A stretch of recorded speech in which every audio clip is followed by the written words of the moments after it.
You're listening to the Better Relationships After Baby podcast, where I believe your relationship can be stronger than ever after having a baby. It just takes tools, conversation, and support to help you get there. I'm Alisha Skeel, certified life and relationship coach, mom of two, and survivor and thriver of tough relationship challenges after babies. I'm committed to helping couples just like you improve your communication skills, connection points, and personal confidence so that you can have the life and family you've always dreamt of. Now, let's get to today's episode.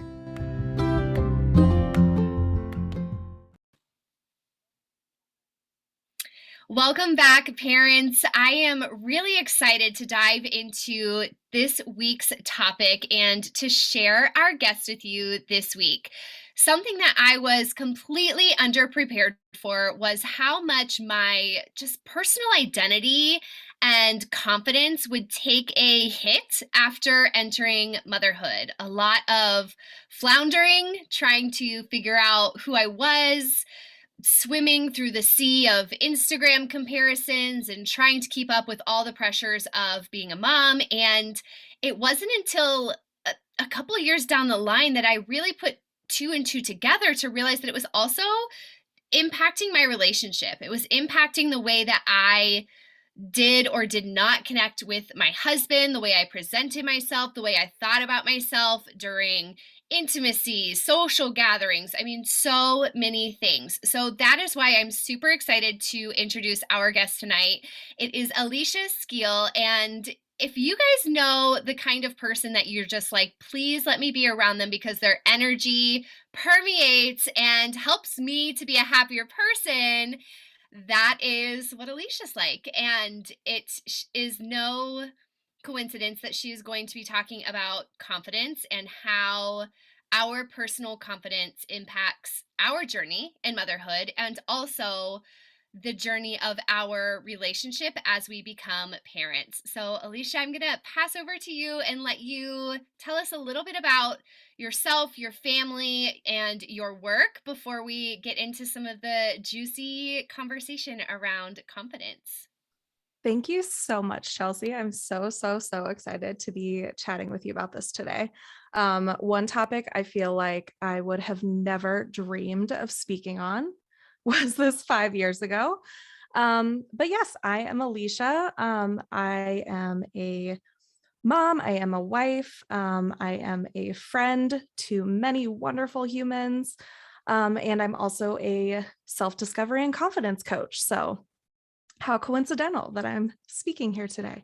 I tend to work with overburdened, do-it-all millennials who have like lost touch with themselves along the way. So very much going into that confidence piece of like, how can you have confidence when you don't even know who you are, right? Which I feel like we're going to get into today. So that's a little bit about what I do for work. My family, my husband and I have been together quite a long time. So we met in middle school. We finally started dating when I was a senior in high school. So we've been together about 16 years, I think 16, 17 years at this point. So we've gone through a lot of these transformations together. And the biggest one, I would say, definitely happening when we both became parents. Mm-hmm. I feel like even if you start to step into your confidence a little bit as an adult, even getting married at 21, I was still starting to figure that out. But it's like, boom, you become a parent and all of that confidence goes out the window because no one knows what they're doing, right? Mm-hmm. So it's really taken me some time to find my way back to myself as a recovering good girl, as someone who grew up in the church and had no original thoughts for a very long time. It's really taken me a while to say like, hey, this is who I am. This is what I stand for, and show up as my real self every single day. And also recognizing that that changes day to day, which I feel like is another piece of this. It's not like confidence just happens overnight and then you stay confident forever, right? So that's a little bit of my background, kind of where I'm at.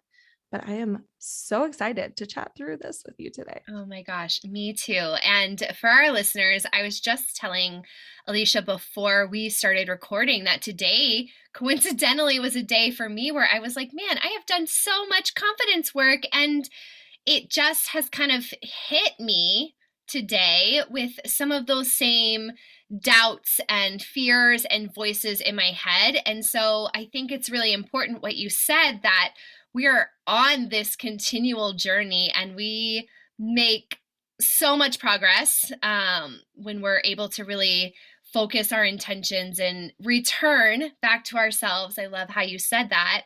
And if you're listening and you're like, but I've done this work before, or I thought that I should be farther by now, or this shouldn't still be an issue for me, just a gentle reminder that we all go through seasons and cycles, and that healing is not linear.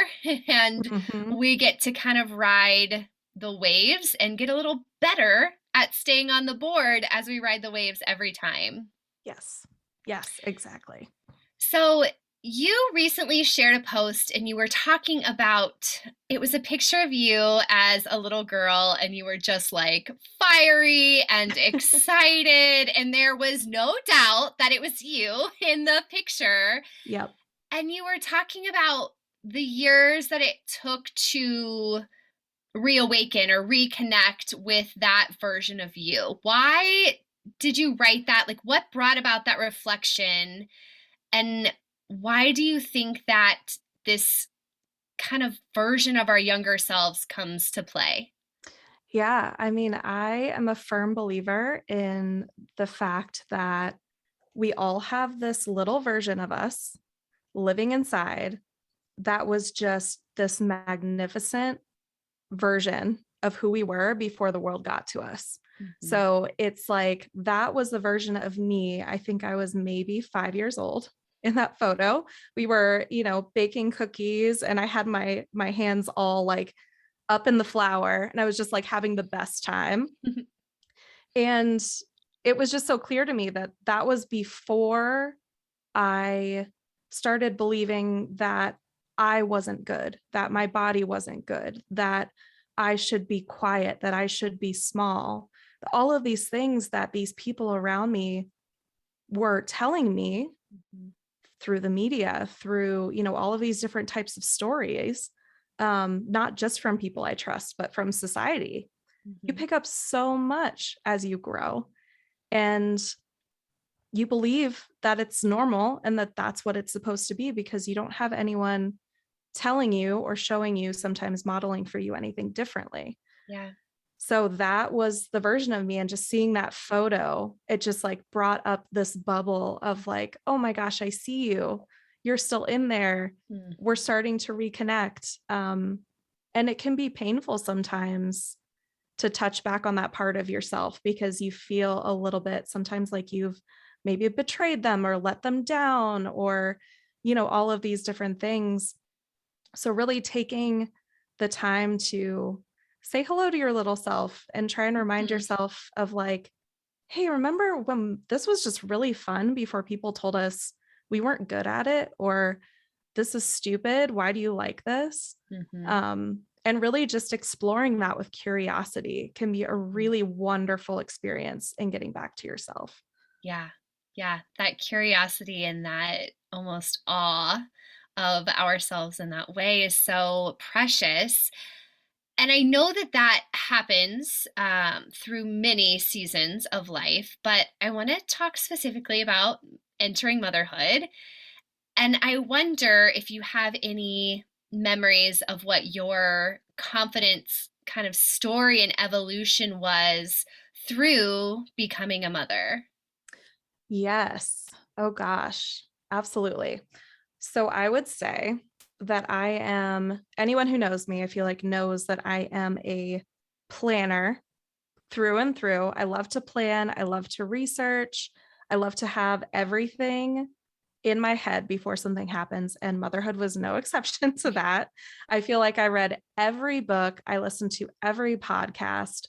I'm very interested in psychology and child psychology. So it was a lot of, what's the absolute best way to raise your child and how to speak to them, and trying so hard to craft myself as a mother into what I believed I was supposed to be.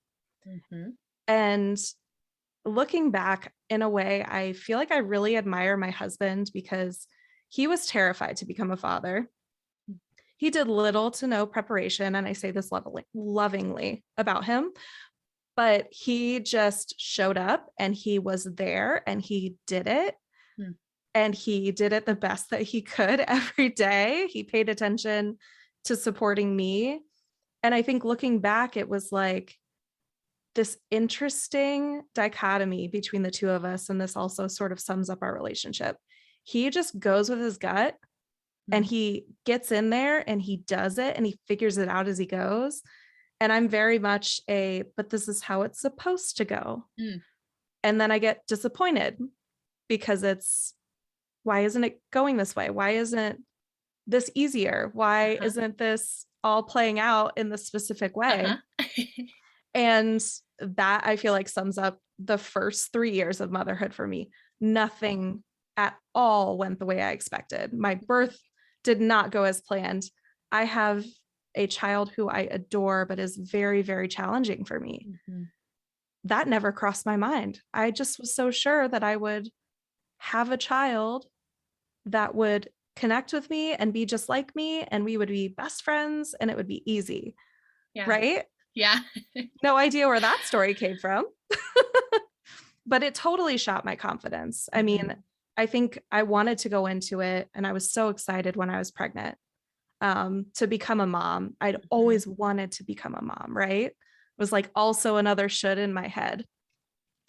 And then it happened and I was like, oh, this is not at all what I expected. Uh-huh. None of this is right. Everything is wrong. I feel like a failure. And I felt like that was probably my rock bottom. That was where I had to rebuild from because Mm-hmm.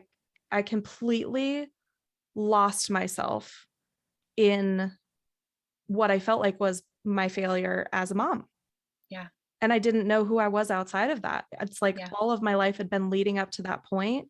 Yeah. And then I felt like all this confidence I had going into it was just wasted. Mm-hmm.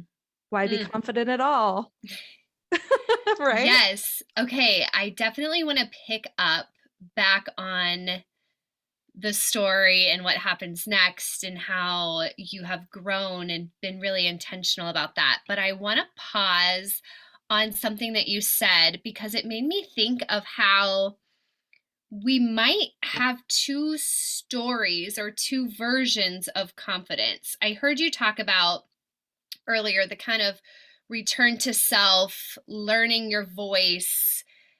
That's like this internal acceptance kind of confidence. And then I heard and fully resonate with the shoulds and how things are supposed to look and what we get from the outside. And I think we confuse pleasing that image with confidence.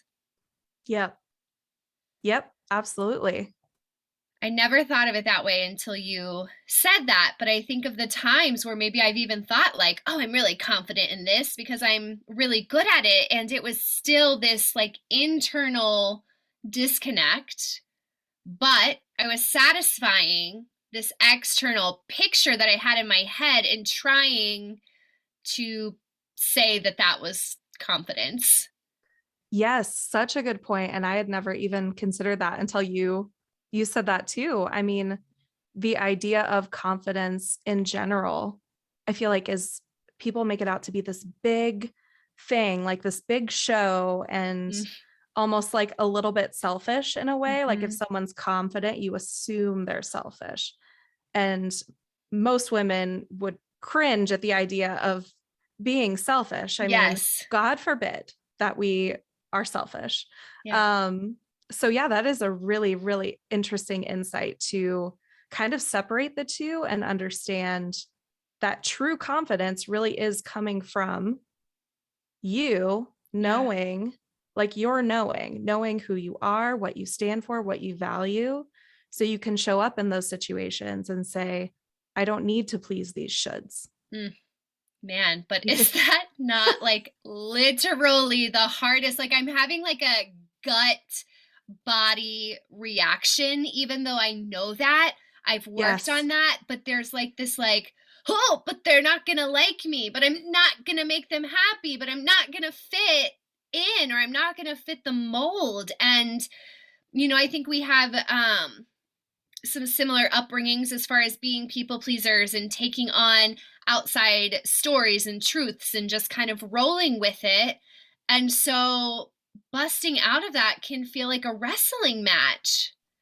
absolutely. And it leaves you thinking, but what else is there? If I'm not Yeah. seeking external validation and love, it feels like you're being dropped from the sky almost. Yeah. It's like you were floating in this space and then all of a sudden it's just like a free fall. So you've got Yeah. nothing to hold on to, right? You're just like, oh, Yes. it's just me. Oh my God, what? Oh.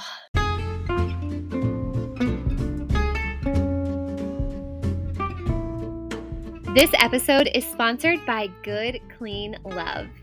At Good Clean Love, you get everything you need for feminine hygiene, intimacy hygiene, and extra fun like oils and candles to add to the romance without extra toxins.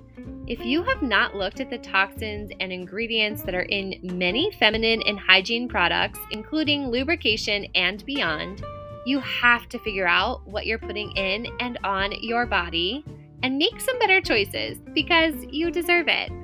To check out everything they have to offer, go to bit.ly/WTF Good Clean Love.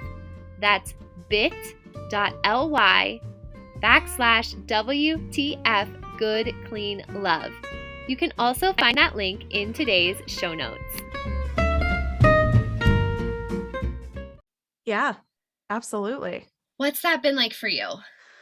Oh, it has been a journey. And I will say up front that it's definitely not one that I've done alone. I have done a lot of work on myself and I've really been at the core of the work, Mhm. but I really feel like having a supportive partner who, even though he has no idea what I'm going through, like fully cannot relate most of the time, he really tries to listen and pay attention as best he can.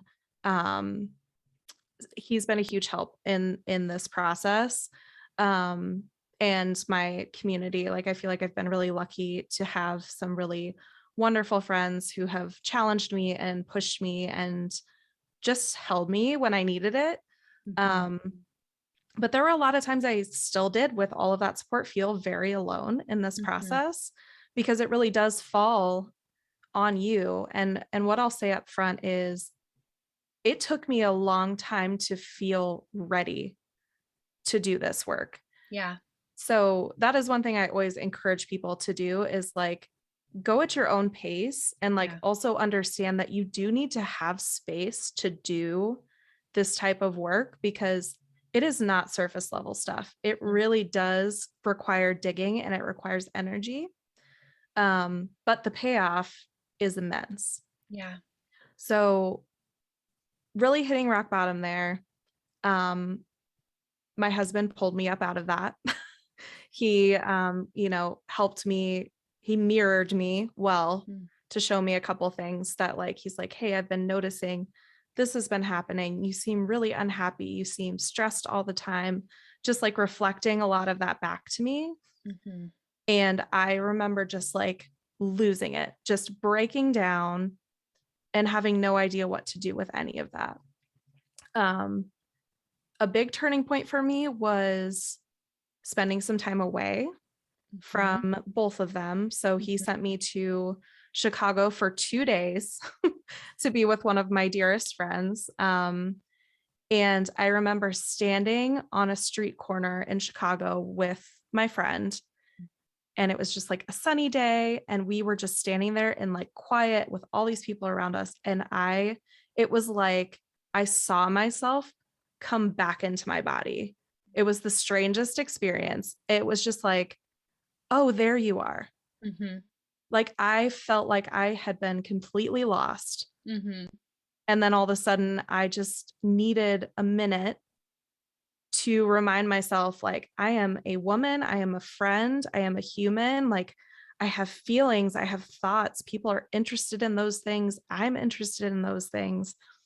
And it was a turning point for me to say, after all of this breakdown, like, to re-meet myself in a Mm, way. yeah. And I didn't know who she was anymore, but I was like, I see you, you're there. Yeah. And that was the start of my journey back to myself, which, included hiring my own coach. Mhm. And that was a really hard yes for me Yeah. because it was a very difficult investment. It Yeah. stretched us financially. Um, it took a lot of my time, it took a lot of my energy, but it genuinely completely changed the shape of my life and Mm, got me more in touch with myself. But as I started going through this process, I just took it one piece at a time. So I started exploring the idea of doing things just to do them, to see if I mm, liked them, mhm, going on walks, doing watercolor, you know, singing in the shower, just like mhm. little bite sized things, because making too big of a shift felt completely overwhelming to me. Yeah. Like I didn't go find, like, join a new dance class or like commit to, a 6-month program outside of coaching. Mhm. Um, it was just the little things that really started to bring me back to myself that really led me on this journey. And over time, I Yeah. started to say, oh, that's who you are. Oh, I noticed you felt this when this topic came up. Mm, I wonder what you think about that. Maybe mhm. there's something in Mhm. there. Um, Yeah. So it was a lot of pausing, a lot of noticing, a lot of curiosity, and a lot of letting go. Yeah. So much Yeah. letting go. Yeah, so I wanna go into that a little bit because you talk about returning to yourself, but I Mhm. think we have to also, or maybe we get to, I wanna use that language. We get to choose who and how we go back, who and Yes. how we welcome into our changed growth space. So some of Mhm. the old mindsets, old patterns just didn't have a place anymore, is what I'm guessing. And when you talk about the things you let go of, how does that coincide with returning to self? Yes. I mean, I will say, as someone who holds so much for other people and always has, Hmm? letting go is hard. When you find value in, like, you believe that you only bring value when you hold or when you show up for other people, Hmm. it's very difficult to let go Hmm. of that. Hmm. So I really had to start letting go of my idea of perfection, my idea of shoulds, my idea of what is best, or what I've been told is Yeah. best. Um, Showing up for other people over my own family, which I was doing Mm. fairly often. I would go Hmm. out of my way to show up for other people over Hmm. my own husband sometimes Hmm. because I knew he was there. I'm Yeah. like, you're there, you know, that's a safety thing for me, but like this person, I might lose them. Mm. So like I need to provide value by showing up for this person. Yeah. So Yeah. learning to reassign that and instead say, wow, I show up so well for these other people. How would that look if I did that for myself? Mm. And that, I remember the first time I asked myself that question, I could not answer it. I had no idea what that looked Yeah. like. Yeah. I want to reiterate the language you used and just offer that to our listeners to take on.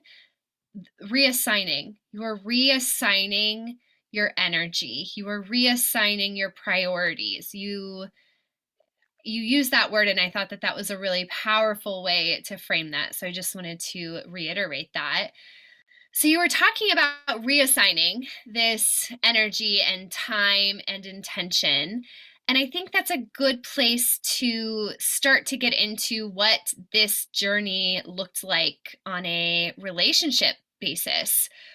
Two people becoming parents for the first time together, both going through their individual transformation, both probably having some knocks and waves when it comes to confidence and identity. You mentioned some big aha and transition moments for you. And I wonder if you can see how those things impacted how you show up in your relationship, how you did or did not connect mentally, emotionally, physically, spiritually with your husband. Yeah, absolutely. I would say he's always, like I've mentioned earlier, he's always challenged me beautifully as a person, and I Mhm. appreciate that so much about him. Um, and he has always told me that confidence is the sexiest thing in the world to him. He's like, I don't care what you're wearing, I don't care what shape your body is. Like, if you show up and start talking confidently about something to me, he's like, that is the sexiest thing alive. Yeah. And that has always stuck with me because he, fell in love with me when I was still figuring that out. Mhm. And yet he saw that in me. And I find that really wonderful. Mhm. But I will say it's really, our relationship has only gotten stronger as parents, as partners, since I've really understood and been able to harness what I believe or um what I kind of have figured out works best for our family. And I feel like I can speak to that in a way that feels very true and is kind of like, I know what our non-negotiables are, is the Mhm. best way I can put it. Mhm. And, so sometimes he looks at things a little bit bigger picture than I do. And I get very in the details. And, if we're talking about how a day is going to go out or go along, like what events are we going to do? Who are we going to see? Like how much stuff can we squeeze into a day? I am a huge advocate for our son Mhm. because I understand he's got, a lot of sensory things that he's had to kind of handle, and he just experiences life differently. He's a very big person as a little person, but like is very big. He's got big feelings. Mhm. Um and I feel like it's really been a good experience for us to like be able to speak to his needs and our needs all within the same space. So I've learned how to speak up for myself Mhm. and say, hey, Parker's got a lot of big feelings today. I also have a lot of big feelings today. Could you intervene? Could you like come step in for me or like take him to the park so that I Mhm. can have a little bit of a breather because I can't handle this the way that I would like to right now. I can't show up as my best self. So Mhm. that's my way of like advocating for myself, which comes with confidence. Yep. Advocating is so, so, so hard. I feel like it's so much easier to advocate for other people. And I feel like one of the first things we learn how to do as a mom is advocate for our children. Mhm. That seems to come naturally to say, like, Mhm. no, absolutely. I know exactly what they need. And so it becomes this thing of saying, but what do I need to? Mhm. And what do you need? And just kind of like all having the confidence to pull that up Yeah. and speak to it in a way that doesn't feel like an attack Yeah. and work as a team, like work as a unit to get through that. Yeah. Yeah, I'm thinking about some examples in my own life. And when I was not confident, when I was still, really just like muddling through, I was more reactive. I was more defensive. I had a ton of resentment because of the things that I would play out in my head, but I didn't have the confidence to share. Mhm. I had the self doubt. I was criticizing my body. I was not, I'll even go so far as to say, like, I wasn't enjoying sex because I was criticizing myself the whole time. I didn't feel like I could show up fully. I wasn't presenting myself as a full self to social engagements and to friends. And so I wasn't getting the support I needed from friends. Like, I could go on and on thinking about the ways we show up in lack of confidence and how that really, I don't know if we consider this in the moment, but that really impacts everyone around us. They're receiving that.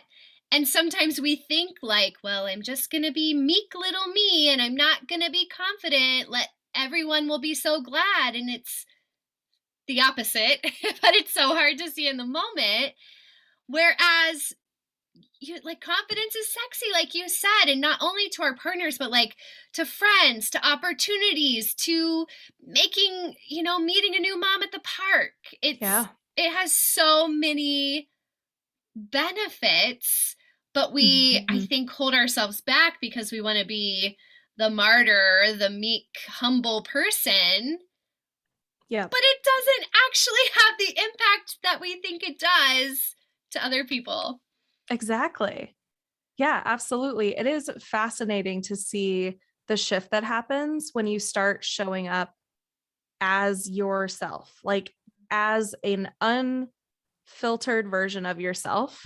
And Mhm. I intentionally use that word. I feel like that's a dangerous word to use in certain senses, but I really do feel like there's some beauty there to show up and say like, I'm going to speak on this thing because it's bringing up feelings in me right now and I'm passionate about it. And I think going about life knowing that you are going to make mistakes and being confident enough to even recognize that, which Mhm. that I feel like is the big struggle. There is a lot Mhm. of the lack of confidence comes from wanting to curate yourself for other people Mm. Mhm. and, adapt your personality to like fit better with other people, to like fit in Yeah. to a mold Yeah. when people really just want to know who you are. Yeah.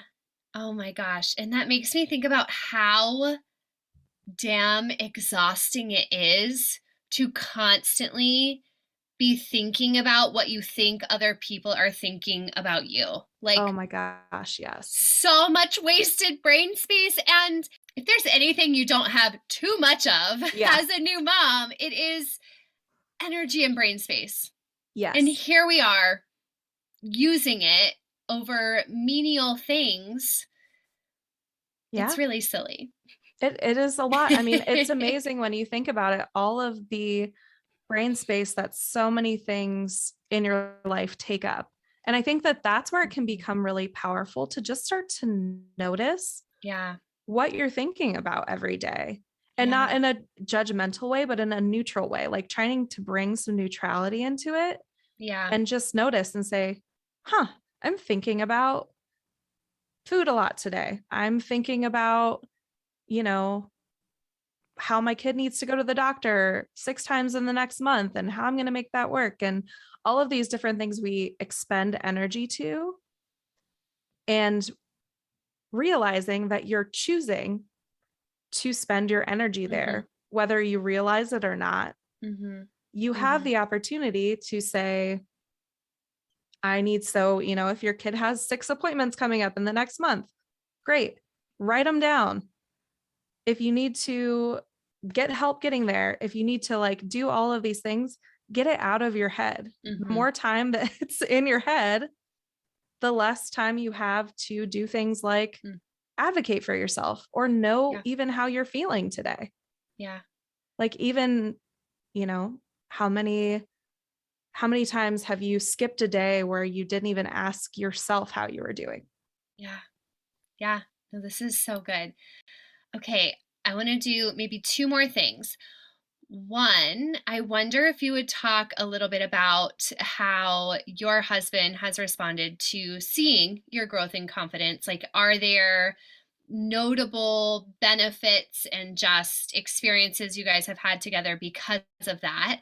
And then we'll wrap up with, how you get people started if they are thinking about their confidence journey. And it really is a journey. What are some tangible ways that they can start making sense of that? Yeah, absolutely. I would say the the confidence piece with my husband has been a touch and go type of journey. So I anybody who knows me knows that I will do my best to like be honest and not candy coat things because I Mhm. spent too much of my life doing that.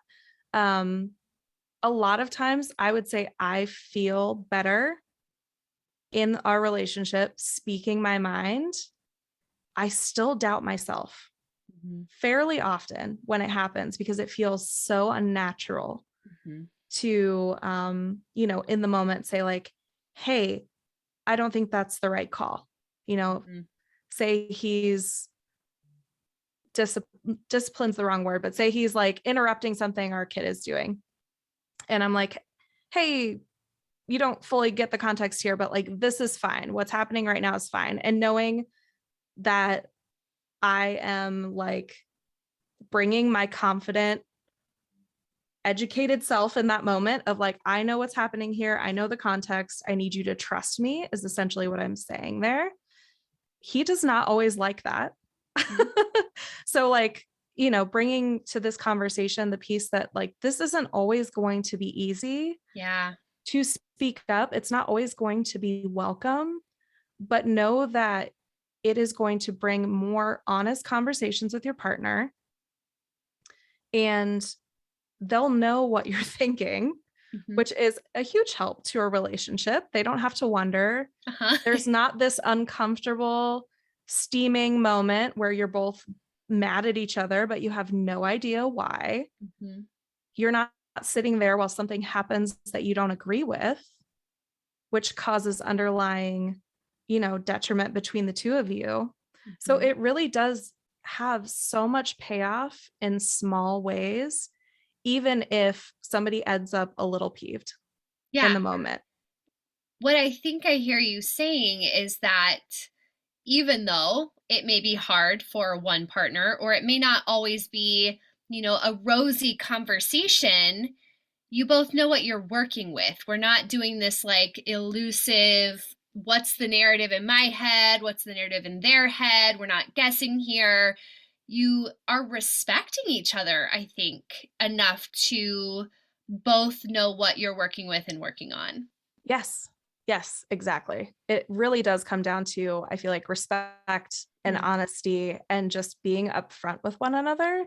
Mhm. And confidence plays so much into that because when your partner perceives you as confident, it can also cause them to maybe question why they're disagreeing with you. Yeah. They might say, oh, that's really interesting. It might give them new perspective. And it really Mhm. does bring you both together in that way. And I feel like Mhm. that goes in both directions. Right. Yes. Okay. So much to think about.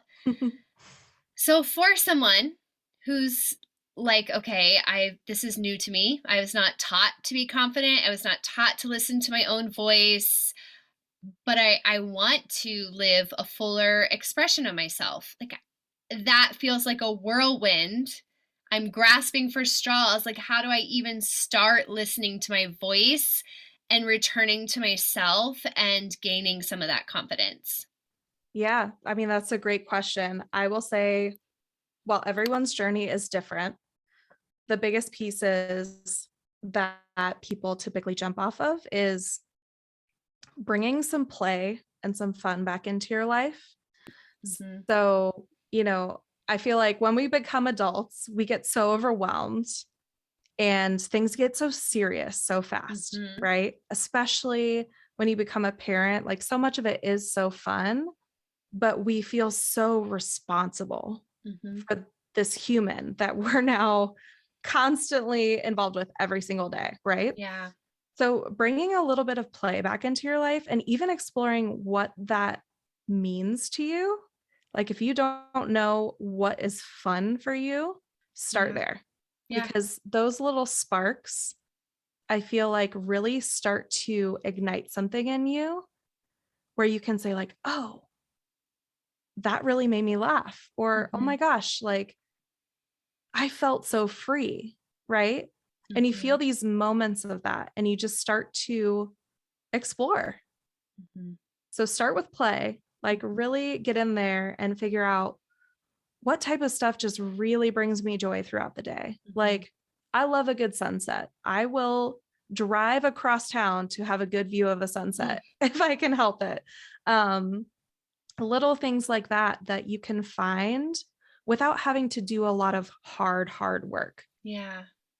Yeah, and I wanna interject in there really quickly because I think we are taught so much to be performers and achievers. Like something I've had to disconnect myself from and that I work with clients on is that play doesn't have to become a side hustle. So Yes. just that like sweet reminder in there. Play, it doesn't have to turn into a side hustle, even though you're a mom and a woman, and everyone tells you Yes. you need to have 17 side hustles. Yes. Oh my gosh. I am totally with you on that one. I think one of the biggest things I had to work on was making play and rest Mm, not an item on my to-do list. yeah, that's good. And that was really difficult for me. I did not want it to feel like I had to schedule it. I didn't want it to feel like I had to plan it because that Mhm, takes work and that mhm, takes energy that we don't have. We're like, God, this is so hard because I have to do all these things. I have to come up with these ideas. So that's a great point, Chelsea, because I feel like what I'll push home here is try and notice where it comes up naturally mm, first. yeah. So just notice that curiosity. I will like beat that into the ground. Curiosity is your best friend and just kind of notice like if you are all out at the park and you're playing tag and like it's really funny when your kid chases you a certain way and like that just makes you laugh, like just embrace that moment Mhm, and feel into it mhm, just for a second. Like really get back in touch with that joyful, playful side of yourself. mm, And the confidence will start to come with some of the bigger things over time. yeah. So good, so good. Okay, I kind of just wanna, like, hold you here forever, but I can't. So, let's wrap up with this. Is there anything regarding your identity or your relationship that you just wish you would have been more prepared for in those early days? Gosh, what a big question.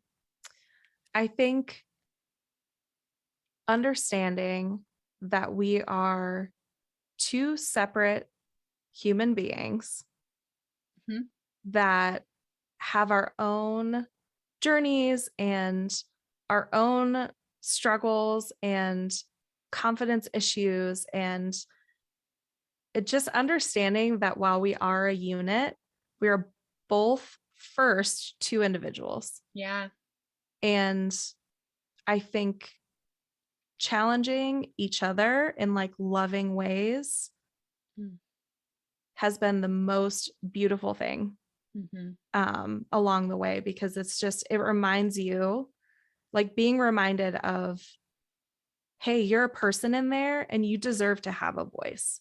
mhm, Even just being reminded of that sometimes as a mom, like a voice mhm, for yourself, not a voice for other people, but you deserve to have your own voice. yeah, I think that that's the biggest thing I wish that I would have known earlier is that like not only is that a possibility, but also like I deserve that. mm, yeah, so good. Such a good reminder and even mantra to leave our new parents with. So, if someone wanted to soak up some more of your energy and learn from you, is there any place you love to hang out and share your journey, your content, your work? Yes, I am mainly on Instagram right now. So Instagram.com/Alisha.Skeel. alishskeel.coaching. Um, Perfect. and yeah, that's where I'm at. I show up on stories just to say, hey, if you ever just need some encouragement, I am your personal hype human through and through. Mhm. So that's where I am these days. Perfect. Okay, and that'll be in show notes too if you didn't catch that as Alicia shared. But Alicia, thank you for your time, your energy, your wisdom, and just for spending time with us today.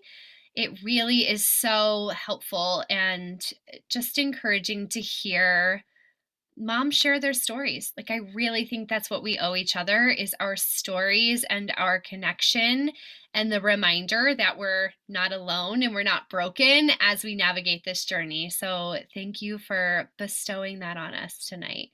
Thank you so, so much for having me. It was wonderful conversation.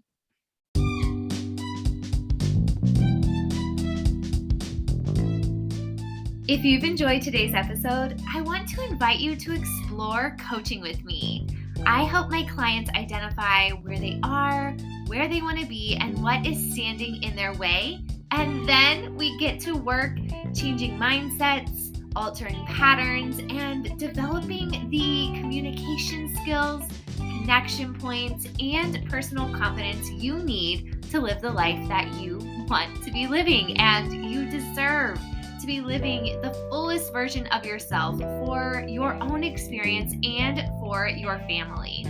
I offer a free 15-minute exploration call where we just chat about where you are, where you want to be, and whether coaching is the route to get there.